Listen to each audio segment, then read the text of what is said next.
swala la bima ya afya inazungumziwa kwenye vyombo vya habari, tunasikia, lakini ufuatiliaji na utaratibu halisi wa kutufikia sisi hizi bima za afya hazijulikani. Twende wapi ili tupate hizo bima za afya? Na hili nalisema sio kwa mimi peke yangu na kwa wenzangu wote, kwa sababu mimi mwenyewe nayo bima ya afya ya kutoka kwa watoto wangu, lakini kuna wengi naona wanahangaika, wanahitaji huduma ya bima ya afya. Mwenyekiti na mjumbe na mgeni wetu, na kuomba ili utufanyie bidii, wazee wa Mtama tuwe na nguvu ya kufanya kazi zetu. CCM oye! Itifaki imezingatiwa. Naitwa mwalimu mstaafu Akinai Mohamed Msungo, mwenyekiti wa UWT mstaafu mkoa wa Lindi, niliyelelewa na jumuiya ya Chama cha Mapinduzi. Mimi ninaishi kata ya Mtua. Kata ya Mtua tuna changamoto ya daraja, na hili Mheshimiwa Makamu wa Rais akiwa katibu mkuu nililitoa pale Mnazi Mmoja kwamba kata ya Mtua kijiji kiko huku, tunavuka mto Ruguleni tunakwenda upande wa pili. Tulishukuru serikali kwa kutujengea daraja, lakini lile daraja likachukuliwa na maji. Sasa tuko huku kama kijiji, maisha yetu yako upande wa pili, lakini pili kata yetu inafanya muungano na kata ya Mtumbya. Kwa hiyo wakati wa kilimo inakuwa shida, na kule kuna kitongoji ambacho kuna wanafunzi wanasoma huku ndio kwenye huduma za jamii. Kwa hiyo wakati wa masika kidogo panaleta shida katika wanafunzi kuhudhuria masomo na wakulima kufanya kazi zao ipasavyo. Kwa hiyo naomba hilo likakumbushwe. Lakini la pili, reli. Kulikuwa na tathmini ya reli ni muda mrefu, wakati Mheshimiwa Magufuli akiwa rais wa Jamhuri ya Muungano wa Tanzania, Mwenyezi Mungu amlaze mahali pema. Sasa wale watu wote waliofanywa tathmini wanashindwa kuendeleza yale mashamba. Sasa wanataka kujua, je, reli mpango huo upo au haupo, ili kama haupo watu waendelee na kupanda miche ya minazi, mikorosho na kadhalika. Asante na washukuru. Masudi Ali Kisende, sivumi lakini nipo, bado nipo mbunge mstaafu, mbunge wa kwanza jimbo la Mtama, ndiye mwachia kijiji Bwana Membe, na mpaka leo bado nipo na nimempokea Bwana Nape, wala tutamtupa. Nataka tu nitoe walau kidogo. Ndugu mgeni rasmi, kwanza nataka nikuhakikishie, mimi nilikuwa katibu wa vijana wa wilaya hii mstaafu. Tumewaandaa vijana hawa vizuri sana.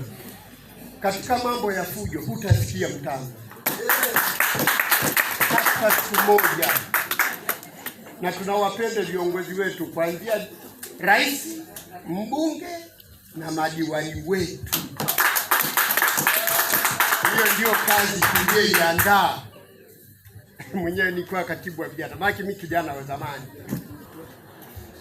Kila mara sisi tunasikia habari ya nishati ya kupikia, akina mama na hao wote, hao kina mama na sisi wote wa vijijini, habari ya nishati ya kupikia. Tunamuona mwenyekiti wetu wa Chama cha Mapinduzi Taifa kwenye TV wakimuonyesha kwa sura kabisa kwamba sasa tuna jitihada ya kuwa na nishati safi ya kupikia. Hapo walikuja kina mama wakatoa hata yale matumba yale wakatoa, lakini wakienda kubadilisha hawawezi, bei ni kubwa.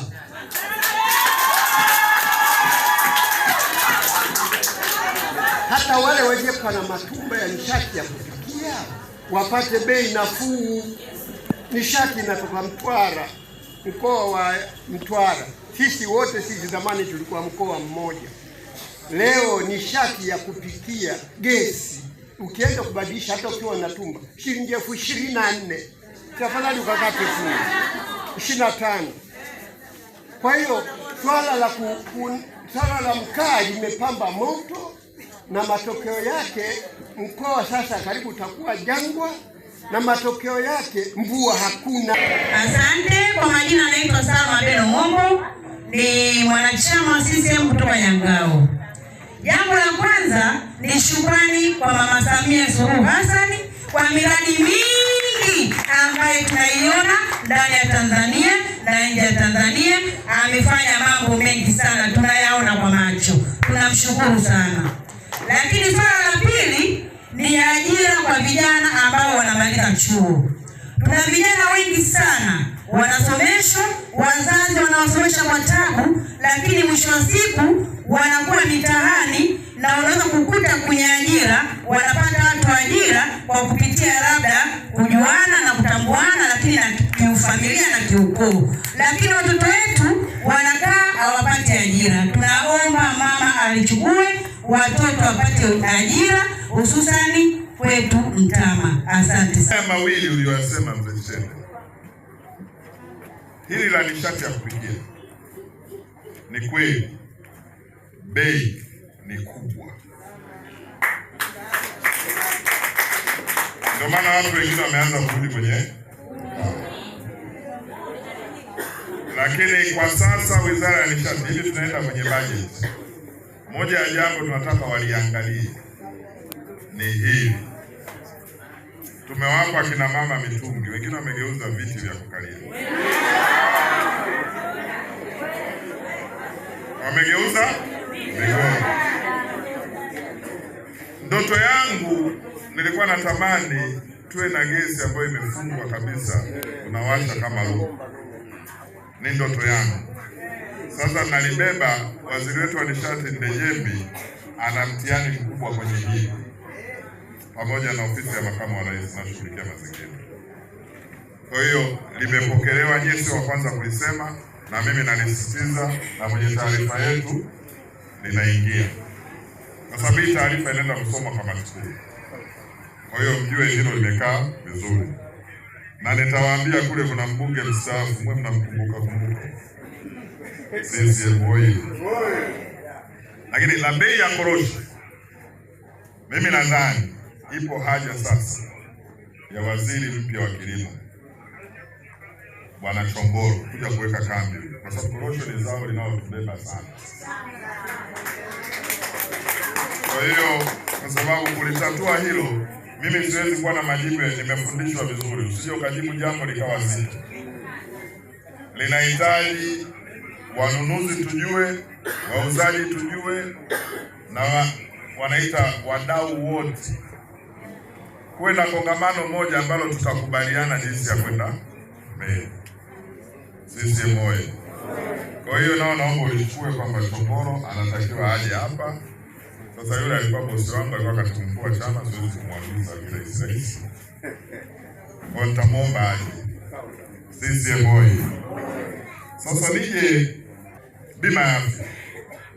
DC wametoka juzi Dodoma, wametoka kuzindua bima ya universal health cover, yaani bima ya afya kwa wote. Hilo jambo litakuwa historia. Sawa? Inatengenezwa package wanaita nini, kitita, ambacho wote wataweza kukimudu.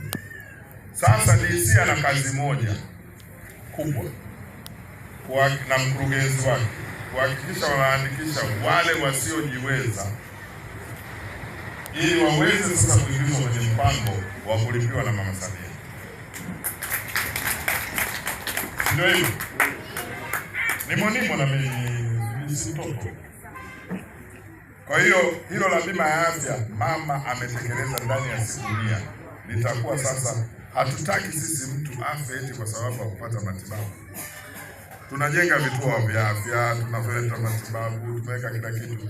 Kisumbue bima ya afya, kinakwenda kwa historia. Tukipata ile idadi ya wazee, idadi ya watoto, idadi ya watu wa tasafu wale wanaitwa wasiojiweza, wale watapewa package yao, alafu tutazindua mkakati ambao wao ukilipa unalipia watu 4, 5, 6, 7 na wengine. Sisi bunge ndio linajadili pia.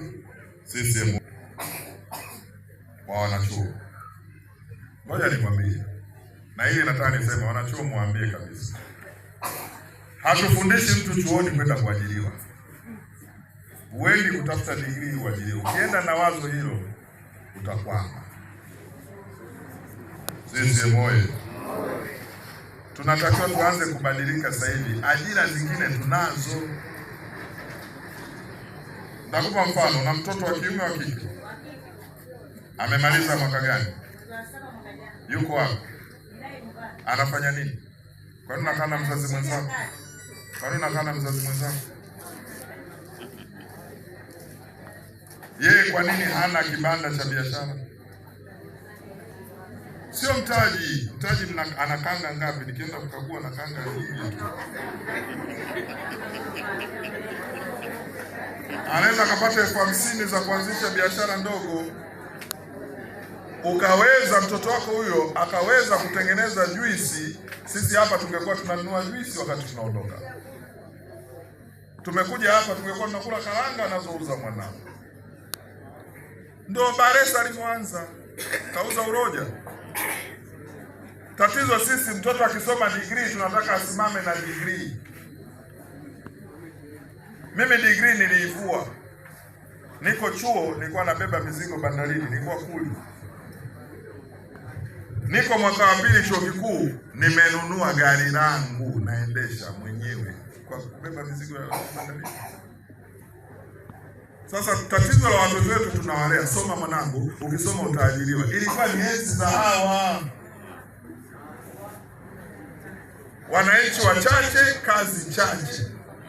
Sasa hizo wananchi wengi, kazi chache. Mtamlaumu Bi Samia, mtamlaumu kila mtu kwamba alete ajira. Ajira tunazo, tumekaa nazo. Waache aibu. Mimi naweza kusema binti yangu, nenda kasafisha ofisi ya NMB, kasafisha nini pale, watakulipa tu. Kijana wangu, nenda kafyeke hapa, watakulipa. Unaweza kuanzisha biashara ya kupanda maua kwenye nyumba za watu. Na unaambia nipe 3,000 tu. Ikawa kazi sisi sio lazima tuajiriwe kwenye vyombo vya. Ikija hiyo alhamdulillah.